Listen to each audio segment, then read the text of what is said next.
I guess like a lot of us, most of us, I've been thinking about Robin Williams. Yeah. I believe we found out a week ago that he had died. And many things come to mind in a situation like this. And of course, more questions are raised than can possibly be answered. But I started reflecting about it. I knew Robin Williams for 38 years. 38 years, which in and of itself is crazy how time...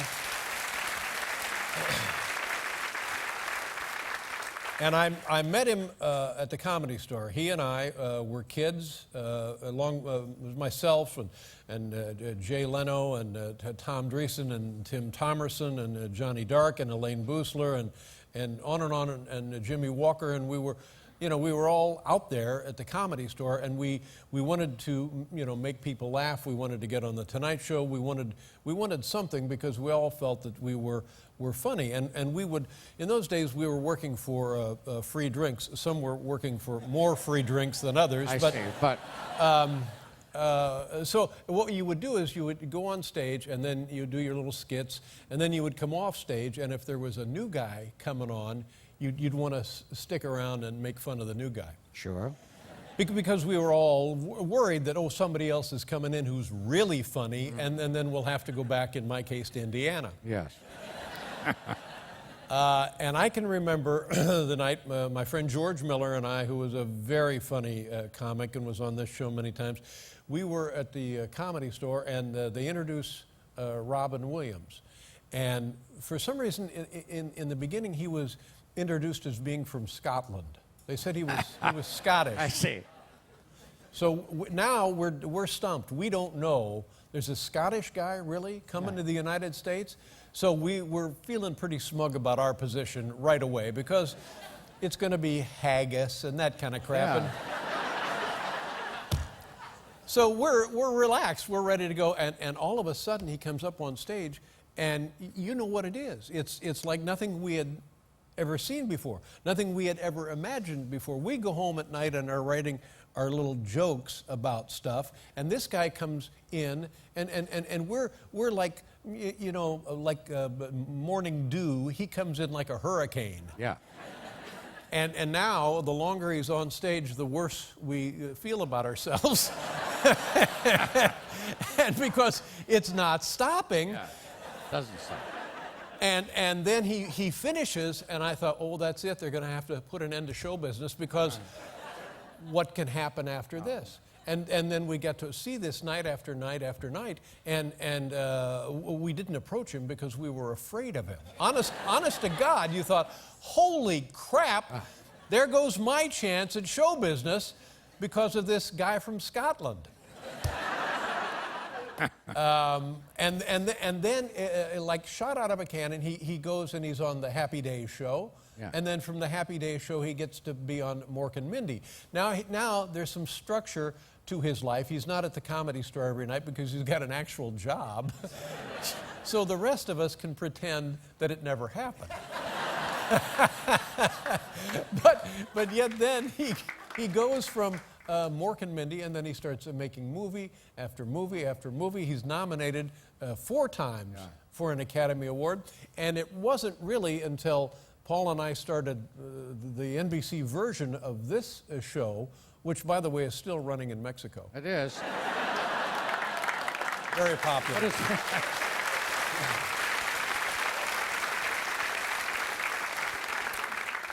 But it wasn't until then that I sort of got to really know Robin Williams, because he would come on to promote movies or concerts or whatever he was talking about, and he was always so gracious, and we would talk about the old times, and never did he act like, I knew you guys were scared because I was so good, and it was just a pleasure to know the guy, and he was a gentleman and delightful, and even in the old days, he was kind enough to ask me to appear on his Mork and Mindy show.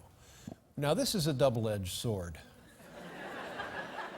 Because he did it only because he was trying to help other fledgling, starting out comics. Makes sense. Right. The other side of the sword is I had no business being on that show. I have no business being on this show. Well...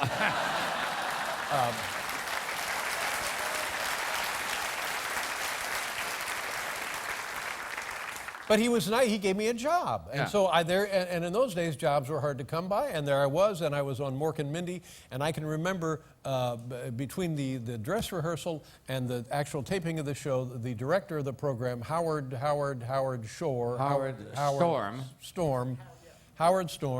comes up to me and he says, "Well, you've been trying all week." He says, "This is your last chance." Oh.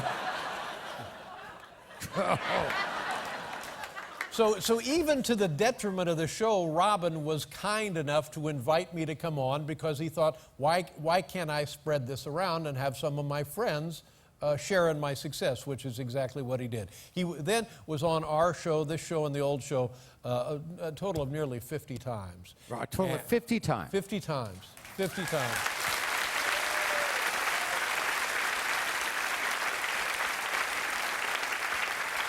And two things would happen because Robin was on the program. One, I didn't have to do anything. Yes.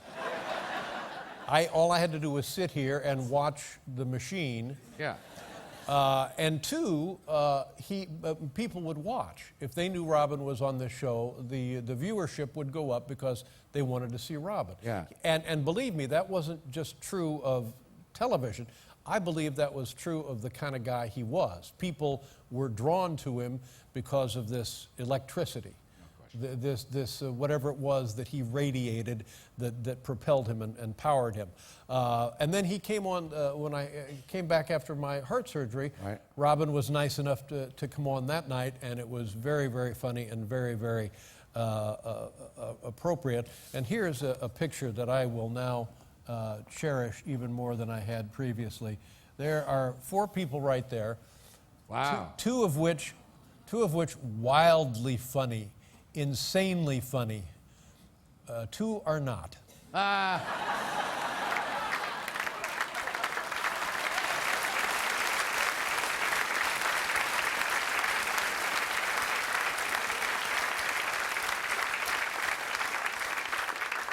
The handsome woman there is Mitzi Shore. She owned the Comedy Store. We all, the 3 of us, worked there. I think Robin and I, it'd be safe to say, we started there. Richard Pryor was already Richard Pryor, but he would work there. And the guy in the middle, I trimmed hedges. Yes. Well. So we would like to...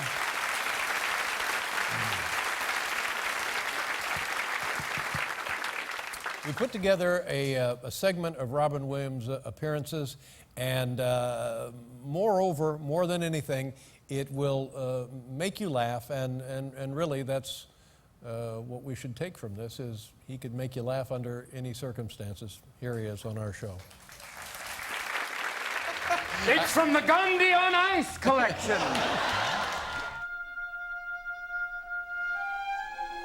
Oh, God, how you doing, Mr. Williams? God, Mrs. Doubtfire is very funny. You know, you're much more attractive as an older woman. Hold him, Okay, I got him. All right. Take it easy, damn it! Our next... My first day on the job! Aren't you glad you didn't see this at the surgery? Hey, Dave, it's me! That just started to be real funny. You had a television show, Mork and Mindy, of course. Right. And the producers, for some unknown reason, invited me for like a little thing on the show. That's right, you played a... I know. I've never seen it. Cannot bring myself to watch it until tonight. You have it here. Somebody has stolen my Rolls Royce. The girl has worked using the Rolls Royce as a concept. Getting it back is a reality. It's amazing when you win the Academy Award. You have like about a week where everyone's like, hey, Good Will Hunting, way to go. Good Will Hunting, Academy Award, way to go. And 2 weeks later, it's like, hey, Mork, how are you?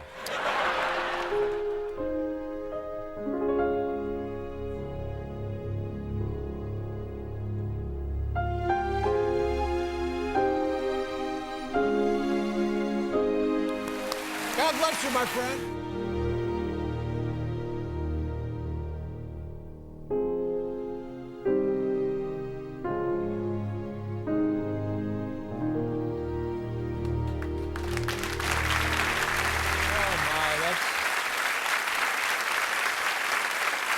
Well,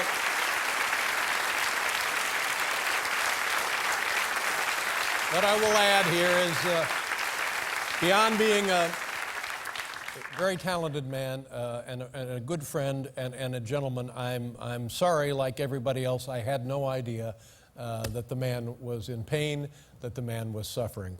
But what a guy, Robin Williams. We'll be right back, ladies and gentlemen.